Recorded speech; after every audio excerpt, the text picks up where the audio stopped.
Hello.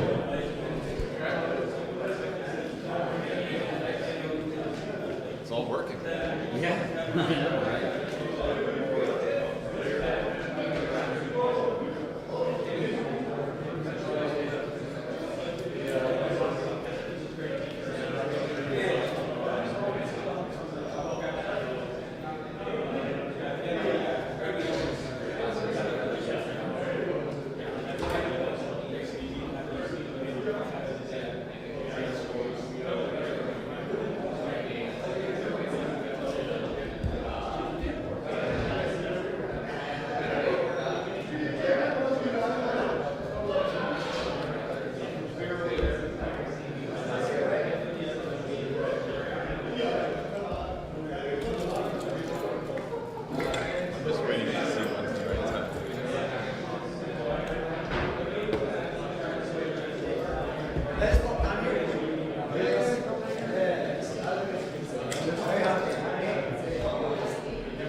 So, how do you want to work in terms of starting the streaming?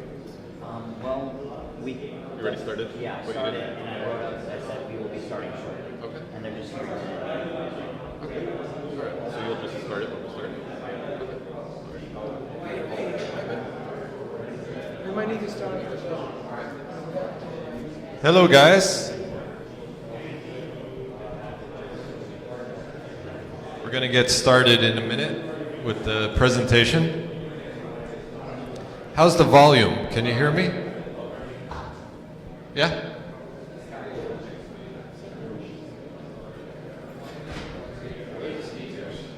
What's that? Where are the speakers? Sounds like it's way back here. Is it a little bit not too loud? I could make it. Nothing over here?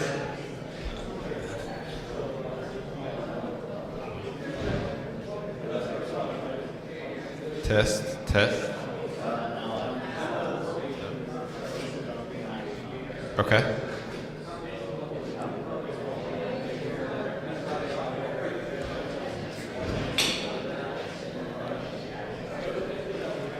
It's all right. I'm going to talk loud. Mic check. Hello.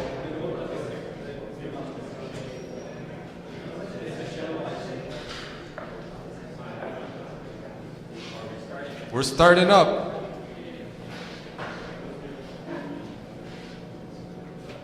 So first of all, welcome everybody to the Pivotal office here, the Pivotal headquarter in San Francisco. This is our main office for the company. If you don't know Pivotal, we're a software company.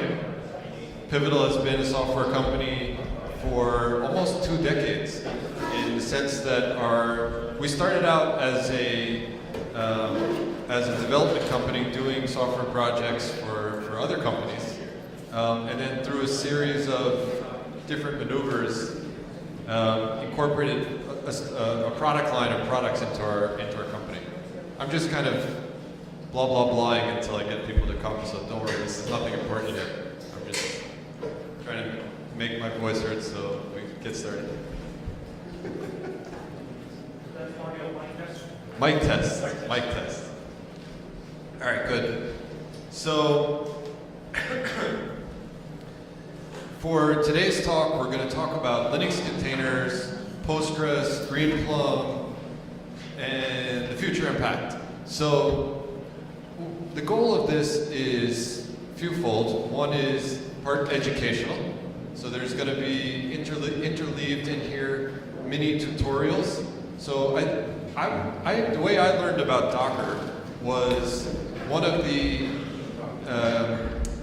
okay, I think it's fair to say, one of the junior engineers in our team who had, let's say, was a couple, maybe 2 or 3 years out of college, came up to me and said, hey, we should use Docker for everything. And I said, what's Docker? And then, then I started to learn everything. But it's changing quickly. So I wanted to, there's going to be some people in the room who don't know anything. There's going to be people in the room who know everything. But this is going to be a mixture. So I'm going to share both low-level tutorial-like techniques of how to use containers, as well as big picture strategy and business, and also make it entertaining and fun. So we're going to cover all aspects for all parties here. It's going to be really good. Okay. So the way we're going to do this is, the idea here is containers are basically a form of computing. They're a form of a computer in a sense, right? When you create a container, you are creating an environment to run software, just like you would if you went and purchased a machine from your local computer store, except you're not doing that. It's all kind of in the ether. And so what I want to do is emphasize the point of where does this come from? What is the history of this? How is this related to other forms of computing? And how do the databases interact with these computers over time? And where we're going to go to? And then what does it mean for us now? What does it mean for us in the future? So to get into that, what we're going to do, and by the way, there is some, from my employer, there is some forward-looking statements about what our company is going to do in the future. It's not guaranteed to actually be happening, right? Safe harbor.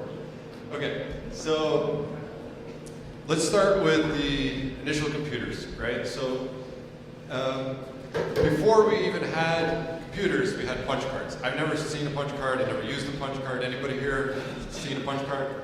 All right, we do have people who use punch cards. Used punch cards. Programmed the punch cards. They really could program these things, right?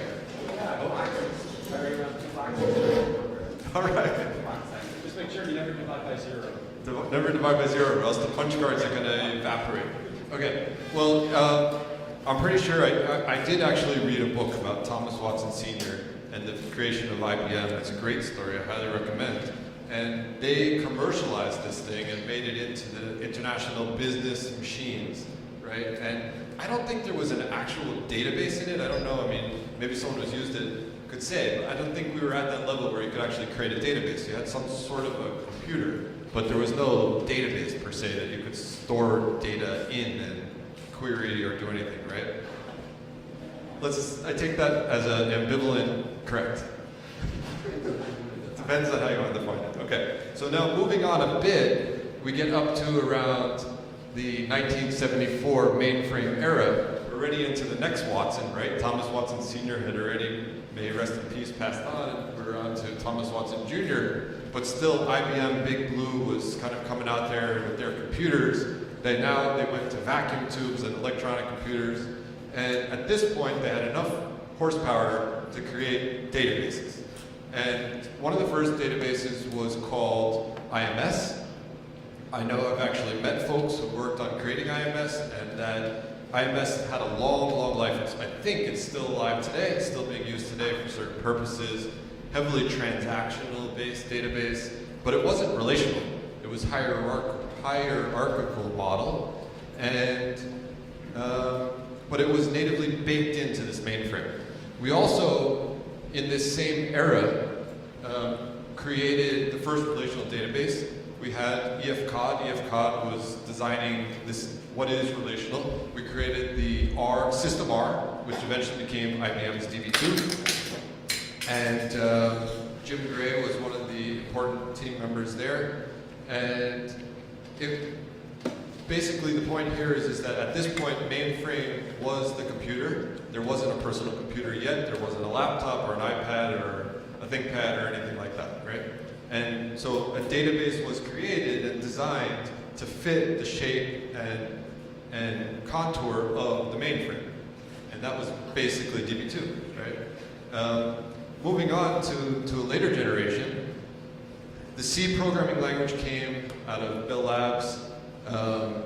We had the Unix operating system at the same time frame generated, and now that you have this new operating system, this new programming language, the question is, okay, are we going to take the DB2 mainframe and make it run there? Well, of course, the answer is that was done. Hold on. In 1976 fall, the Unix was released to universities, included C, version 6. Okay. And but in addition to IBM trying to hold on to the reins and bring their same database over, there was also some new databases created, and there was quite a few, right? And Oracle was one of them, and there was another really, I think, decent book called Soft Wars, kind of like Software, Soft Wars, worth reading. And so Oracle, battled and competed, and eventually became the leading one in that kind of group. They were running on the Sun microsystem, was a very popular enterprise server that you could run Oracle database on. By 1983, they had things we know about like commit and rollback, and it was a kind of a proper database. And that was great, and it worked. What is some of the interesting things about it is that it's a database on a computer, right? And it's not, there's no networking here, right, per se, as far as there's no scale out, or until we get into 2001 with Oracle RAC, the real application cluster.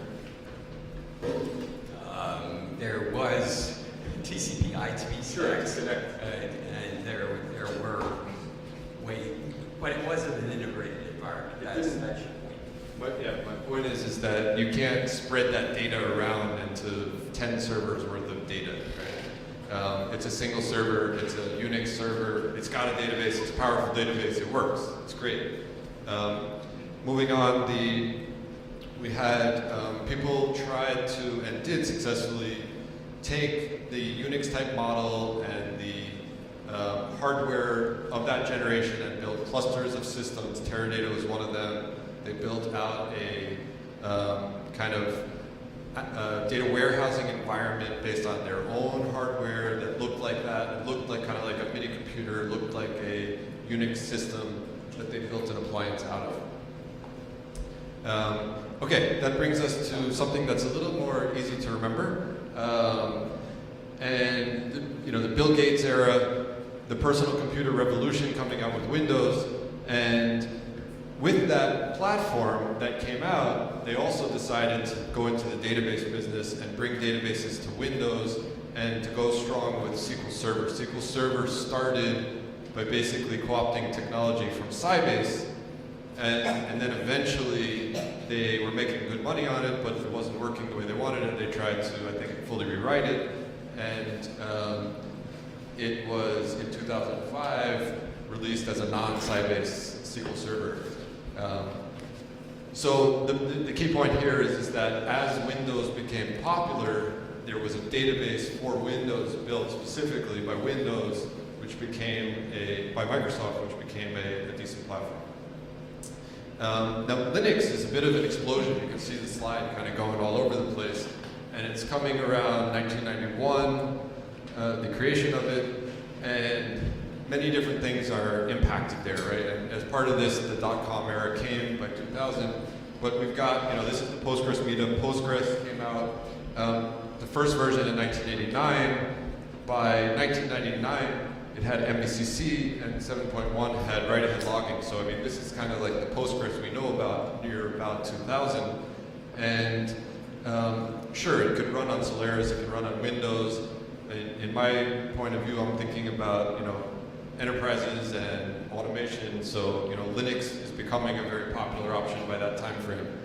Oracle also at this point made a shift and said, okay, not only can we run on Sun, but we are also going to be running on Linux by 2007, according to my notes. Okay, moving on. So this is the next kind of generation where we said, okay, we've got these Linux servers, we've got Postgres, but what would it take if we wanted to get some really high-end commodity gear? Let's go out and find 10 gigabit network switches, which are around at this point, and let's wire a whole bunch of these things up together into a cluster and create a massively parallel processing system that could run a homogeneous database on it. And so that happened. And in fact, there was at least 5 companies created to do that job. And all of them got bought. The total price was for billions of dollars in combination, right? We were just talking before the meetup, Paracel was bought, that became Redshift, Netezza, I'm not going to comment, Vertica, I'm not going to comment, Astrodata is part of Teradata, Greenplum is part of Pivotal, which is the product I work on, and but the idea was, look, we got all this gear, let's combine it and build a powerful hardware platform that we can then go and run a large database on. Question? And there was the Illustra, which became part of Informix, which also fed into IBM. Yeah, so this is not an exhaustive list. There's some additional vendors for sure. In fact, like if you go to DB Engine's ranking, there's like 300 vendors, but a lot of them are small activity or eventually became obsolete. And Actually, Illustra was the first attempt to productize Postgres. okay, I wasn't aware of that. Well, I usually say. Okay, very good. I was communicating with people who are making Postgres. So Illustra was apparently another Postgres clustered system. So then around 2007, there was another shift where you had these big internet companies, and internet companies are sitting there, and think about it from their point of view, right?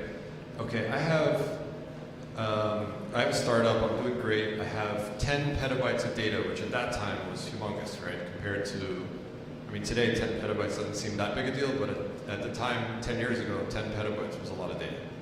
And if I call up Oracle or one of these other vendors and say, hey, I want to store 10 petabytes and query it, they're going to send me a check for where I mortgage the whole company to get it, right? And by the way, I don't even really want to do that many queries. All I want to do is kind of do some simple processing where I scan through the data and find, match up my links with my clicks or my clicks with my links or whatever I'm going to do, right? Just kidding, clicks with views.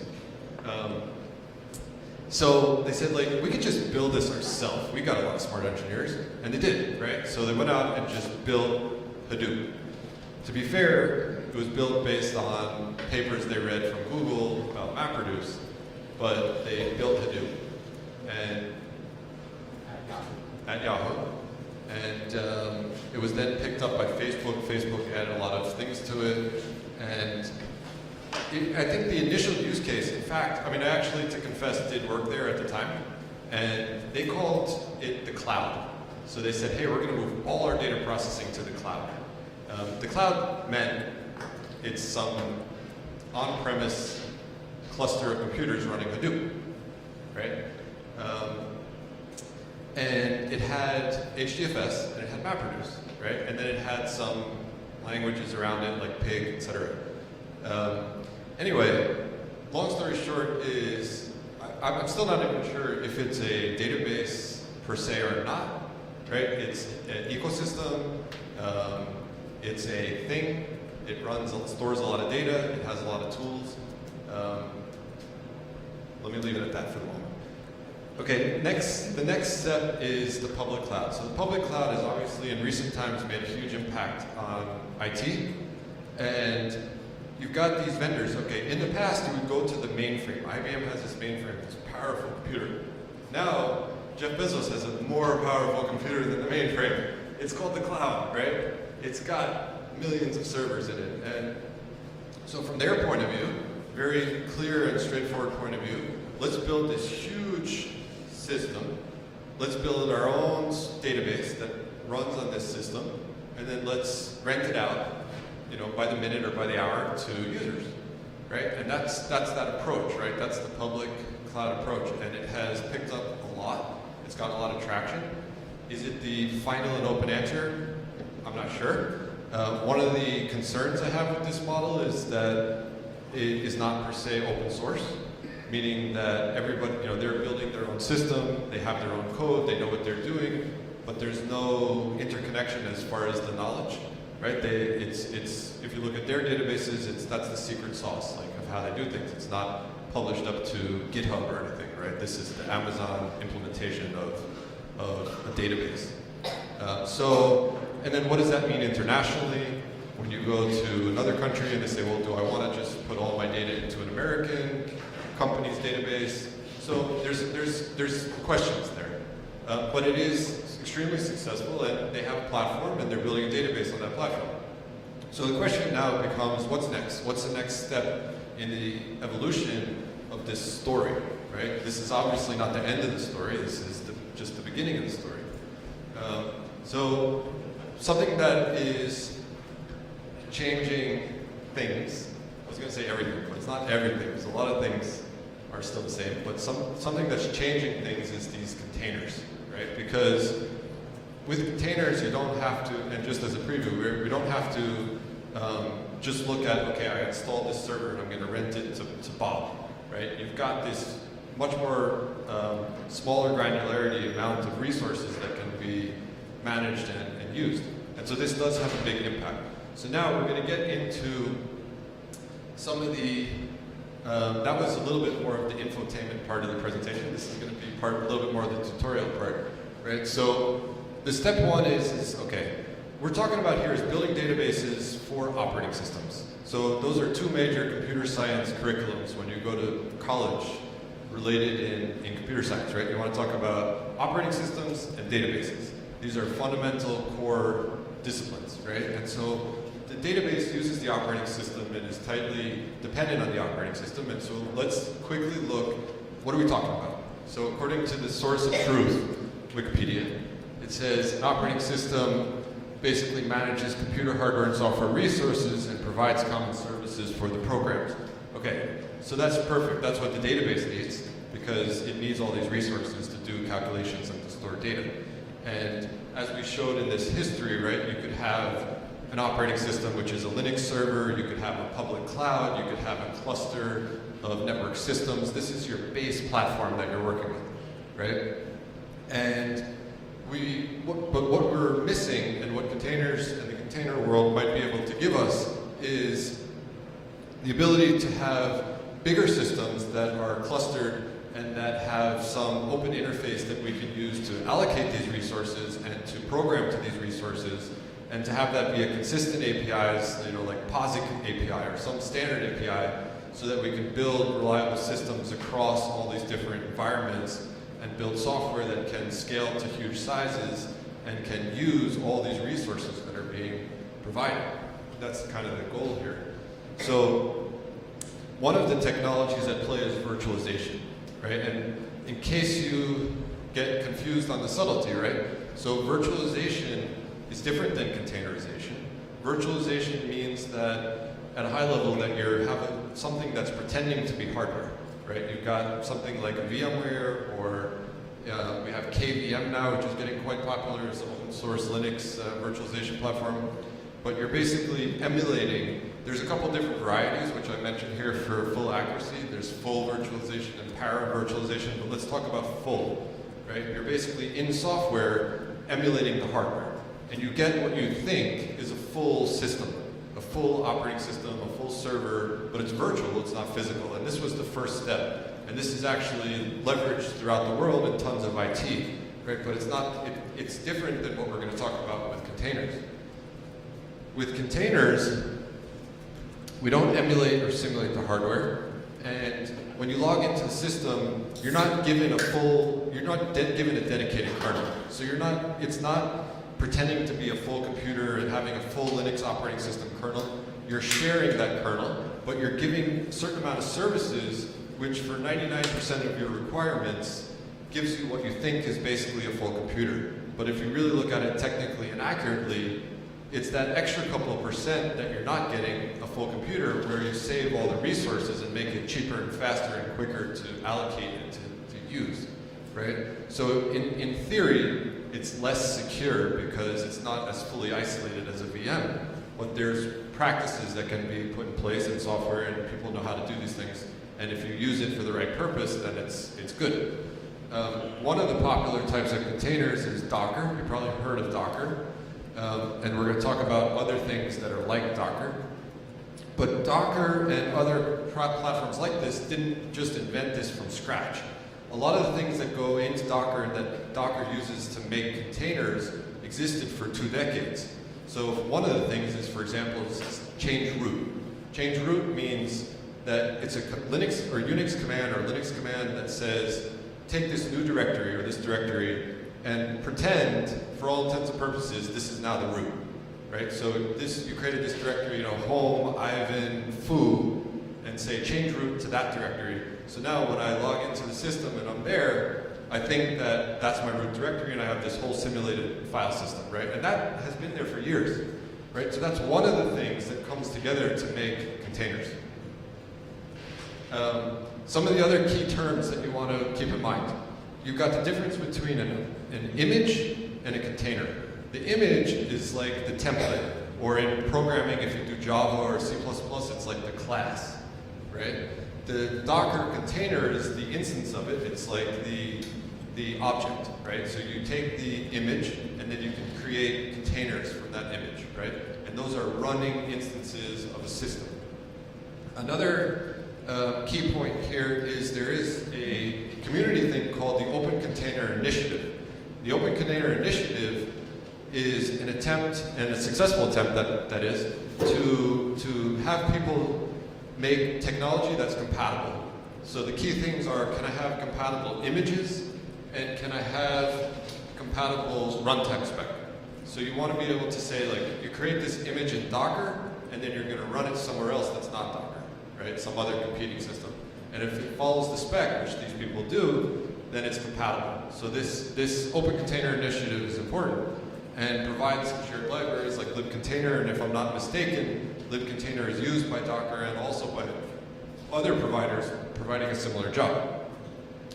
The other things that are key elements to creating a container besides the ch root, which we talked about, are C groups. C groups are in Linux an API which will allow you to put processes under resource constraints. So you can say, I want within this group to say only 40% of the CPU can be used, right? Or only 2 gigabytes of RAM. So the C groups allows you to attach a certain amount of resources to all the processes that are running within that C group. And then namespaces are a way to segregate these different other types of resources like mount points, network devices, etc. under namespaces, that when you look around the system, all you see are the resources which are part of the same namespace. You can't just see everything.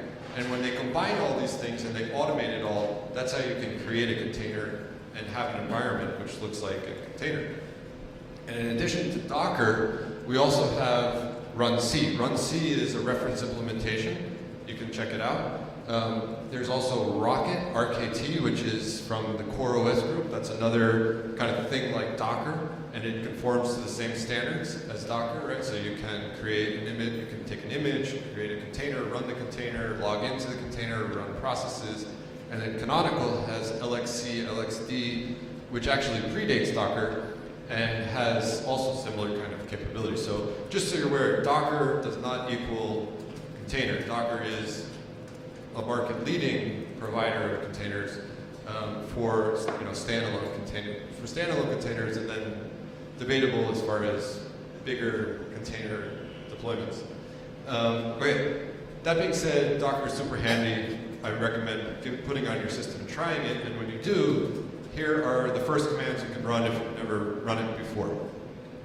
So you can say Docker pull. Docker pull means you're going to go and download this image from somewhere, this Docker image, and have it locally on your system. So somebody else has created all these different images, and you can just do Docker pull and get access to it locally. So on your Windows laptop or on your Mac, you can say Docker pull Ubuntu latest, and then now you have Ubuntu on your system that you can run in a container. Then you say Docker images, that will show all the images available locally on your system that you can run containers from.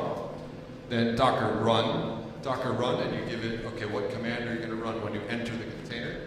And this is just, these hash numbers are just identifiers of on your local system that you'll see. But you can say Docker run, that will run, and you'll see a little bash prompt come in, and you'll be running inside this Ubuntu image, even though you're not on Ubuntu.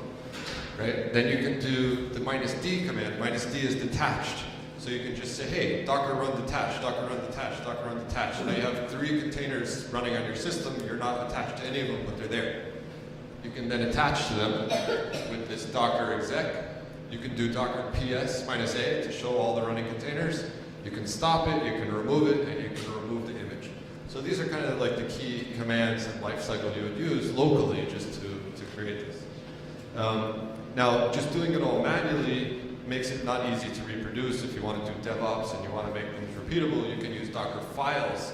And the Docker files, you basically create a directory, create a file named that Docker file in that directory, edit the file, and then you say Docker build and the name of the directory. It will go and read that file and create the container based on all the instructions in the file. And there's this huge interesting syntax of all the things you can put in the file that describe what you want that container to look like. Here's an example of a Docker file. And we say from Ubuntu latest, so it's going to go and get that image from somewhere. Then run apt-get update, run apt-get install, -yes means automated, Vim. So the first thing you need to do after you install a system is install Vim, right? Just kidding. It's the first thing I did, but not everybody. Because if you're used to editing in Vim, you need to install Vim first, right? But you can't install Vim if you didn't run apt-get update. So apt-get update will make it available. And so basically, this is a trivial example to show creating a container. All right. Other key notes here. So it has a layered approach. So you can, each step in that Docker file when you go to create the container creates a layer. And this makes it really good for automation because when you want to make a change, you don't have to change the whole, redo everything. So let's say you created this, you installed, Linux Mint, and then you installed Debian, and then you installed like 1,000 packages, and then you copied a bunch of other things from outside the system into your system and set up like all these things, and then at the end, you want to make one change. That'll be the last layer. If you make one change at the end, it'll just not redo all the things you already did and add to it the last bit. So it's smart that way with the layers. You can also expose ports so that you can, from outside, you can use services that are running within there. You can set environment variables, you can copy contents into the image, and you can set volumes which reference disks.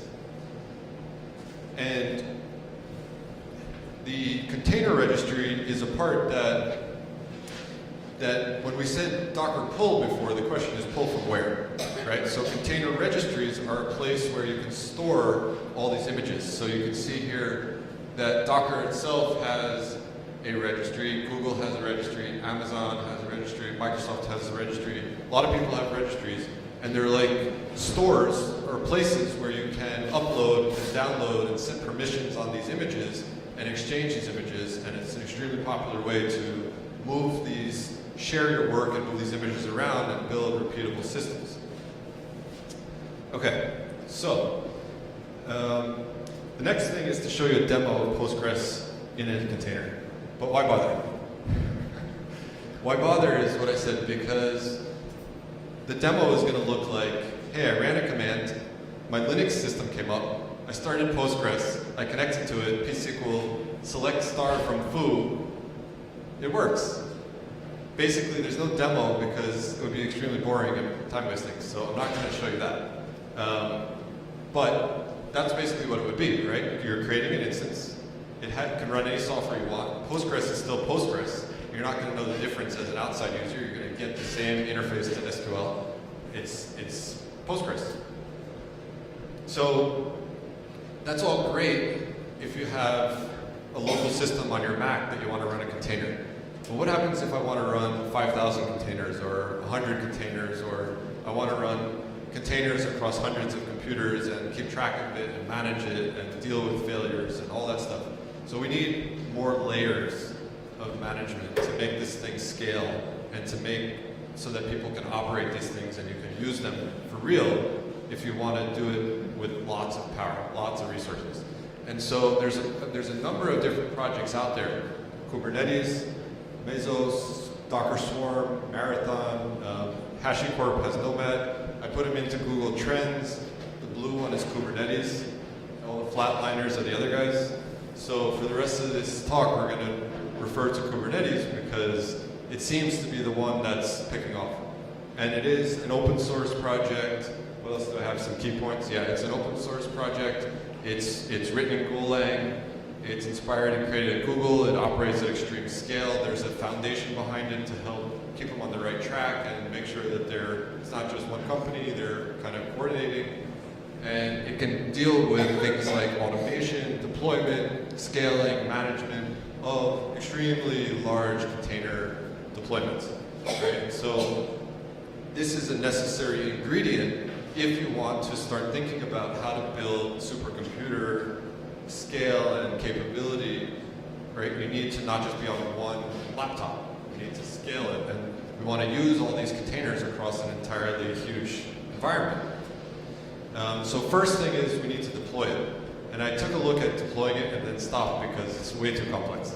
And that's why the vendors are getting good. I mean, it's very easy to use, but it's not super easy to deploy, right? There is some manuals and stuff, but it's like huge manual of all these things you need to start. You can directly go to, for example, Google and just say, hey, I want to access your Kubernetes cluster, and then you can just start using it through the APIs, and it will just work, right? If you want to just play, you can get Minikube. Minikube is a decent experimental kind of mini one, right? That you can just run locally and get the local experience without going out to a public cloud in order to do so.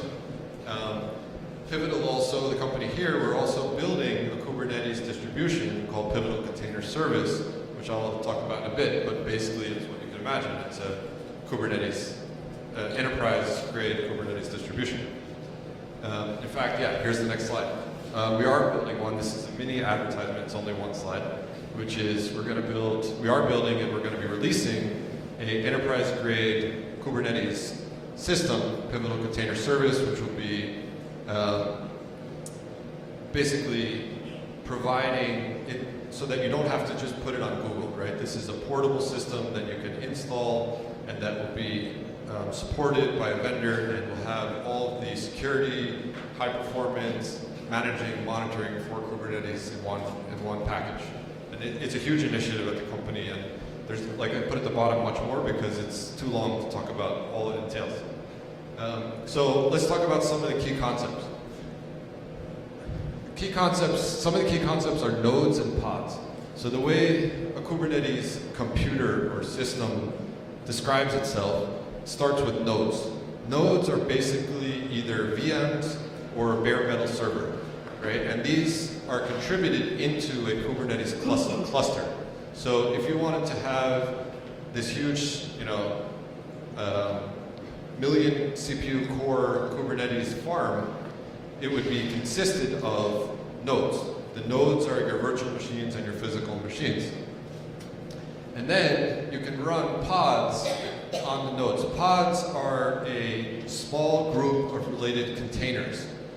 And so the idea is, for example, well, the perfect analogy for it is the product I work on, Greenplum, right? Greenplum is a parallel Postgres database. So you've got, let's say, 1,000 Postgres instances. Each Postgres instance could be like a pod, right? You've got a bunch of related processes running in one thing, and they don't really need to talk every second to all the other pods, right? So there's an isolation. You have some grouping, some logical, and that's just a total example based on my experience. But for whatever you're building, the pod is this small group of containers which have access to some shared resources and that will travel together. They're running on the same node. they have access to the same disk, right? But you can have many of these pods in a system, and those pods can be run across many nodes. So you could have, thousands or millions of pods, and they're all running on top of a cluster of a huge number of nodes. Let's see, any other key points here? Okay. kubectl is the first key command you'll want to use. kubectl is an interface, it's a command line interface tool, which basically talks to the API server. The API server, you could talk to it directly, or you could go through the nice handy dandy CLI tool unless you're a developer.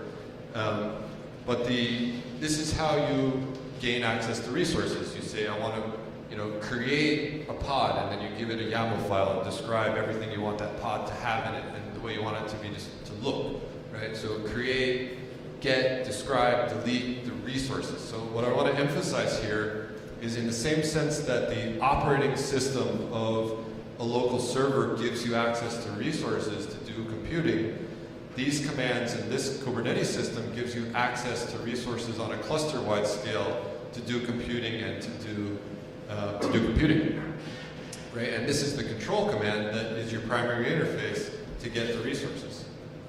Now, one of the really good things about Kubernetes is that it has persistent disks as a technology built into it. So this is a database meetup here. So obviously, in a database, one thing you really care a lot about is that you can find the data after you put it into the database, right? Now, if you didn't have persistent disks, if we said, hey, we're going to run 1 million containers on 1 trillion CPUs, but we can't find any data after you start it, that's going to make it really hard to build a database. So luckily, with Kubernetes, you can attach disks to each pod. So you can say, hey, I want to create 200 pods. Each one's going to have a disk, and I'm going to be able to map that disk to that container. Even if the container dies, we'll bring back that container somewhere else, and we'll bring back the disk with it. So it's all always intact, right? And with that, what we can do is we can scale. You've got, it's a little bit funny in a sense because it seems similar to a SAN, right?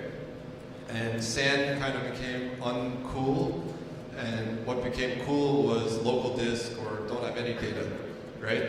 But these things goes in circles, right? And in fact, it is quite cool to have access to the stuff you wrote, which is what the persistent disk will give you, right? And the persistent disks have all these sophisticated APIs, right? So in Kubernetes, you can say, I want to create a disk, and it knows about Amazon EBS. It knows how to make that disk on Amazon.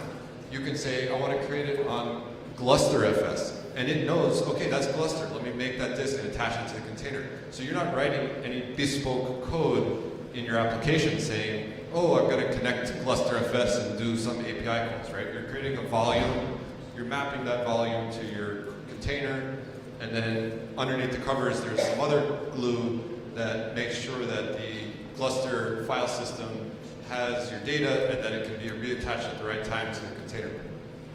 And this is the key principle that the developers of Kubernetes are stressing, which is they're separating of concerns, right? That the people who worry about storage can worry about their storage. How do I connect to Scale.io or to GlusterFS or to Ceph or to EBS?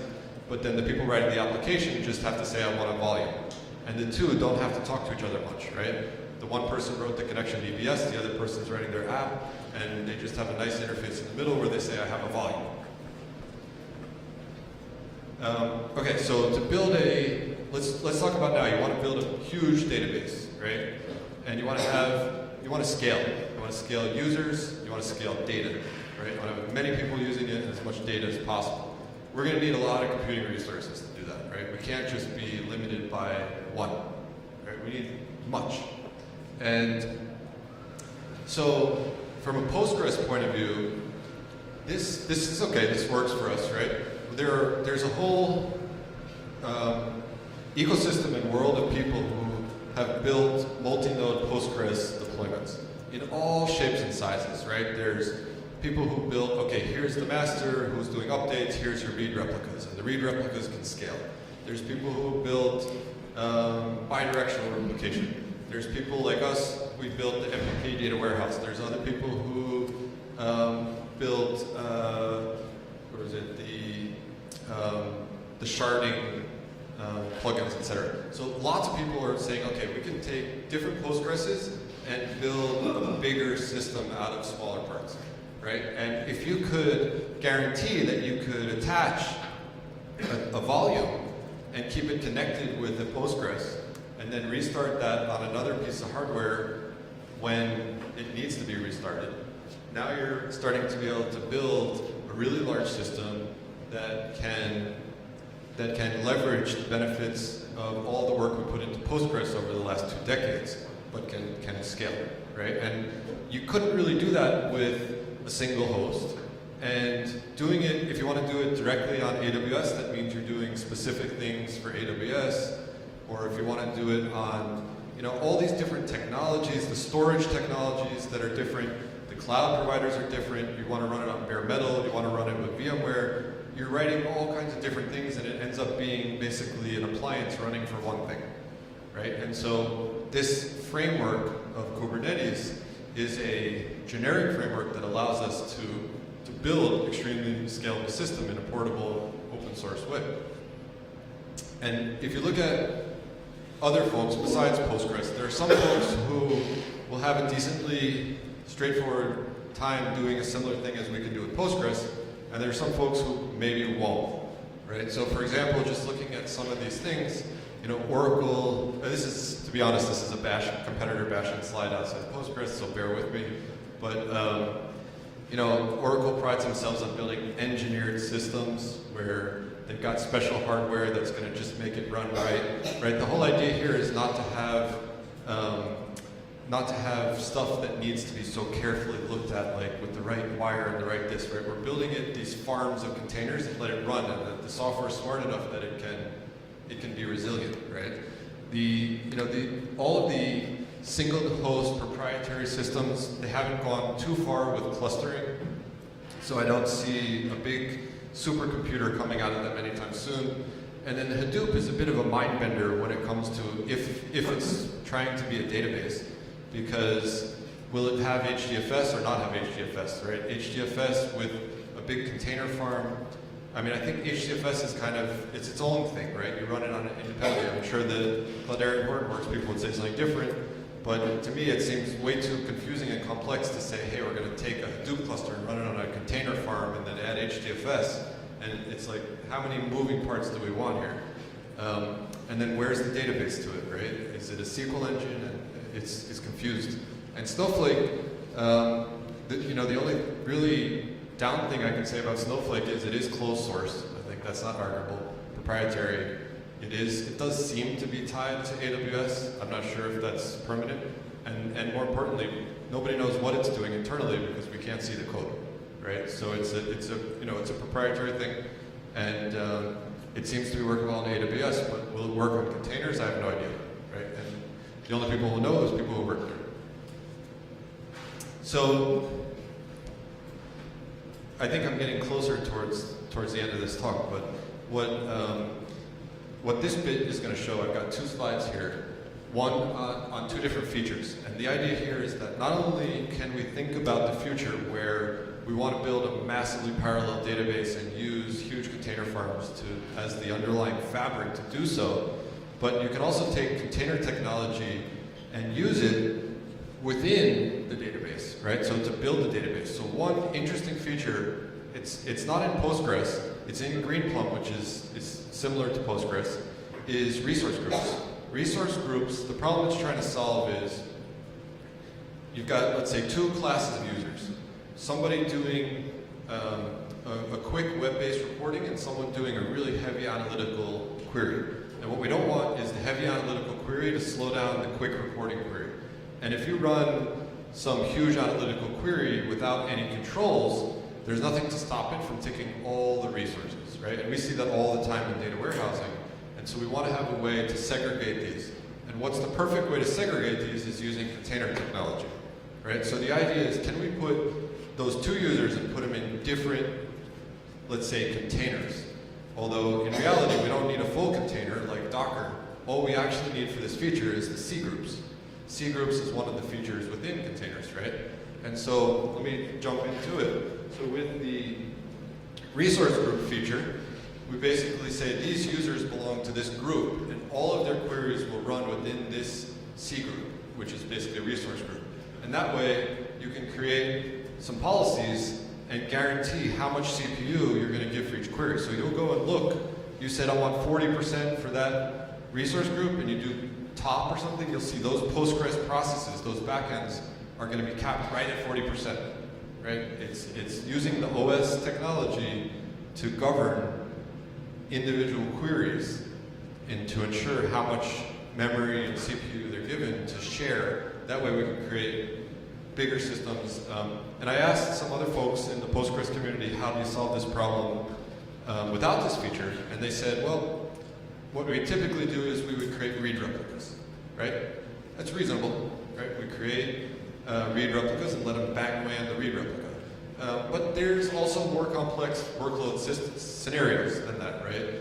You could have any variety of large database that you want to split and share and divide in different ways. And instead of keep creating replicas with a resource group, you can just say how much CPU and memory to give to each people. And so I think that's quite handy. Another one is Python and R. So when you run Python and R in Postgres, the question is, well, what version of Python are you running, right? Well, PL Python will run, you've got to compile PL Python if I recall correctly. There's a lib Python, and it's going to be running that Python that's built in. You're going to have a shared library for Python that's linked into Postgres, and that's going to be the thing, that's the version you're running. And then the DBA gets the system up, it's in production, they're all happy, and then the developer comes and says, oh yeah, I need a new module, and it's not supported with this Python. Oops. Okay, so DBA, could you upgrade the Python, please? And he says, well, everything's working. You want me to go and recompile it and and then after he says, okay, tell you what, I'll put it on the roadmap for 2018. So he puts it on the roadmap, does the upgrade, and then someone says, hey, wait, you just broke my application because my application only worked with the old one because there was two people. So the point is it's a bit of a mess, right? And so what we can do with this new feature called PL Container is instead of PL Python, it's PL Container. And PL Container basically allows you to run Python or R, similar to PL Python or PLR, but the actual Python and R code will run in a container. And what that means is you can specify which container to use. So you could have 10 different development teams on the same system. They can all push a different container with their customized libraries and environments and push it out there, and they can all run their queries on the same system but with a different container.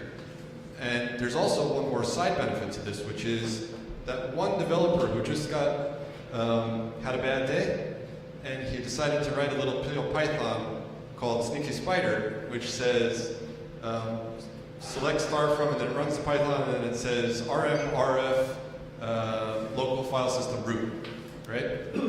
Because when you run PL Python, it runs as the database user on the database server, right? And so you can run any Python code and do anything, right? So one of the advantages of running it in the container is now they're locked in, they're in a jail, right? So if they run RMRF, all they're going to do is delete from the container's root file system and not from the database, let alone if they tried to just open the raw data files and read them, or change the permissions back into the database and give themselves super user or anything like that. So PL Container really helps, because PL Python is really PL Python U, right? It's PL Python U, which means untrusted, and it's very difficult to make PL Python trusted language. It was attempted but pulled back from the community because it didn't quite guarantee the security. So this is a good advantage and a good use case to show why containers can not only be used to build big systems, but also be used inside the database to make certain features work better. So let me summarize some of these key points here. Key points are the computer systems and technology continues to evolve. Right? We saw the transition from punch cards to mainframes to Unix servers to Linux servers to clusters of Linux servers, now to public clouds and to container farms. Right? They're going to continue to evolve. The database technology, a lot of it is the same. Right? The relational algebra, the query optimizers, this one here, the great favorite, transaction processing by Jim Gray, right? How do you guarantee that you can roll back and you can do commits and do two-phase commit? These technologies didn't change that much, or they're getting better, but they're pretty much the same. But now we're applying it on top of a new fabric, which means we need to recode a bunch of stuff, right? And so what we need to do is, if you want to look for the future, is look at, okay, how can I get the most resources of computing? What's the computing technology? Like if quantum computers come out tomorrow and actually become a real thing and can do tremendous computing, then we're going to say, okay, how do I run a SQL optimizer on a quantum computer, or if we go rethink that, right? Right now, the big thing is these huge container farms. So what we need to rethink is, how do we run this SQL system and leverage all that hardware, right? And use those same core disciplines that people have mastered over 40, 50 years, but apply them to this underlying technology. And what does that imply? The key points here is that this is just some flash slides, right? That the usage of data is integrated into all these different aspects of industry and government. And no matter which domain you are, what people are looking for is they want to process more data, they want to handle requests from more people simultaneously, and they want to have the systems always on, right? No downtime. So they're looking for scale and availability, right? And then always driving down the cost. They want more for less, right? And so there's an insatiable demand for more analytics, more queries, more data, and getting it at a lower price. And so that means that as the hardware and the OS layer technologies are going more powerful, we need the databases to keep up. And if you keep building a database on the hardware from yesteryear, you're going to be stuck in that silo where it's less powerful than the bigger hardware, right? So you've got to adapt those databases to accommodate, right? You don't want to just be that single node Postgres running on the server running out of your back room, right? Because you're just limited to that one system, right? You're not going anywhere. You want to be able to absorb these huge clusters and to do big processing and handle lots of users. So I think that's the thesis that I have. It's obviously completely subject to everything in the world changing on a continual basis. It's probably by the time you watch this video, it will be out of date. But I think it's interesting times for everyone, and that's it.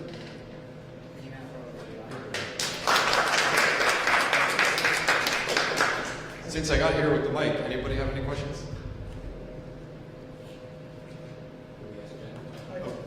Yeah, why not?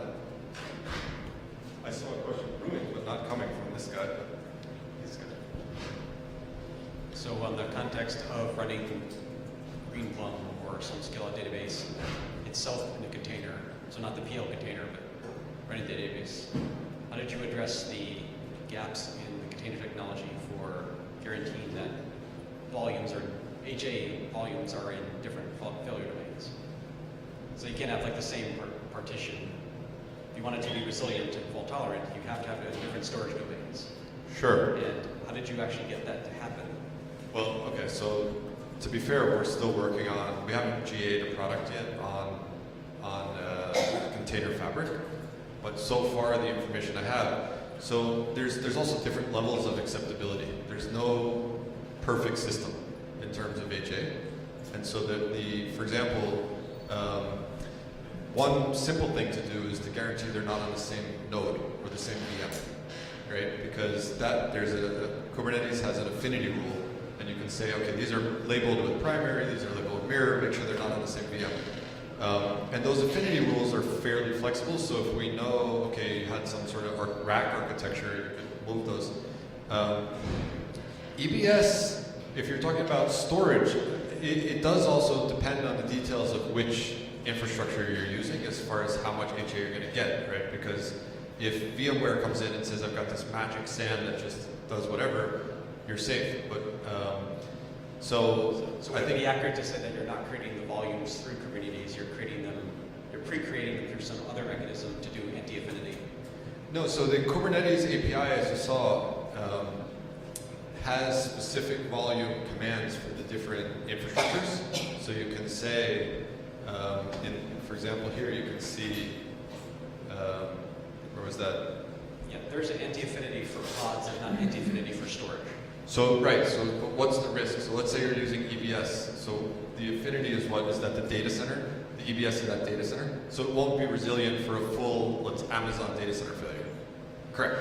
That makes sense, right? So that would be the level of high availability you get today if you use EBS. Okay. Right, You've it's- answered your question, which is you've not used like a VMware API or a cloud. No special API. We're just waiting to see who's providing what from the different volumes. Like if Amazon could give you a volume that said, hey, here's a volume that's globally HA, then we'll just plug that in, right? But we're separating concerns. We're saying, okay, with these different, we don't want to be in that. That's too much work, right? So we're treating Kubernetes as the operating system and saying, what does it provide as the primitives, and how good can we make this system run? Right? Even without Kubernetes, there are trade-offs, even more trade-offs around HA, right? Like, hey, I'm not in a multi-data center. Like, this is 20 computers running in one data center. If this data center goes down, you're down, right? So we're looking at it and saying, okay, here's Kubernetes. It's this toy chest of options, of resources. We can get CPUs, affinities, volumes, and we're going to maximize it to the best of our ability. But we're not going to go and reinvent Kubernetes from us being the database team.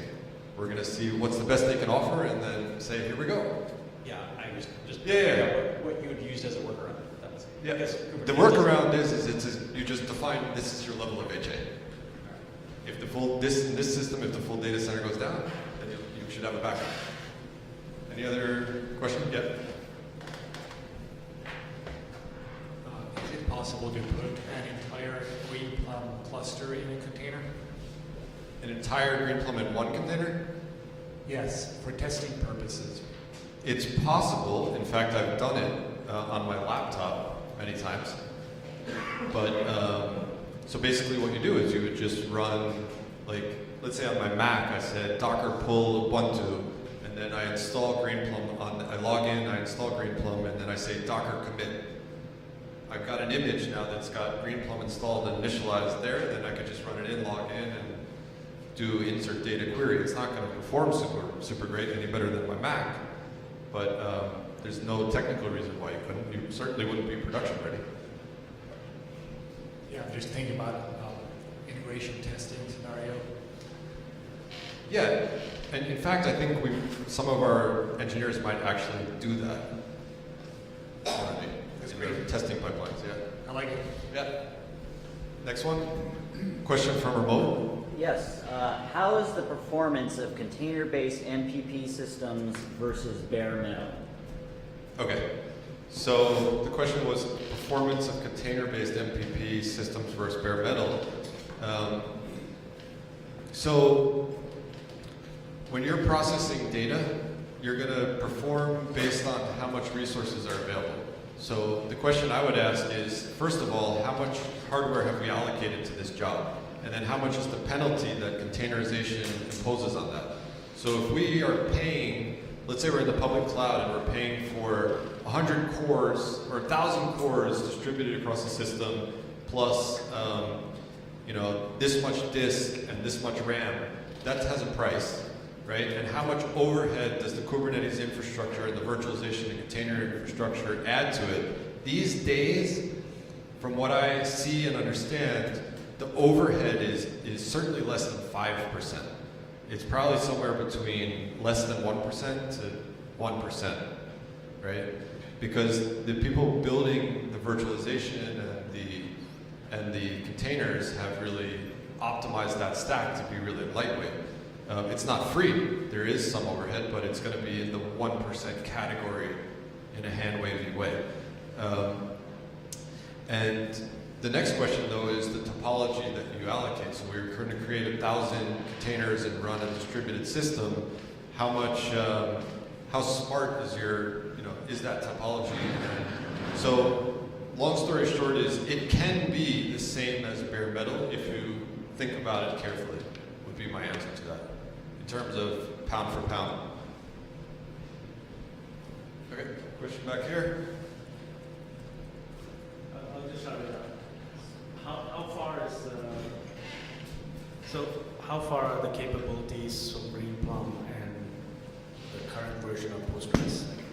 Greenplum and the current version of Postgres.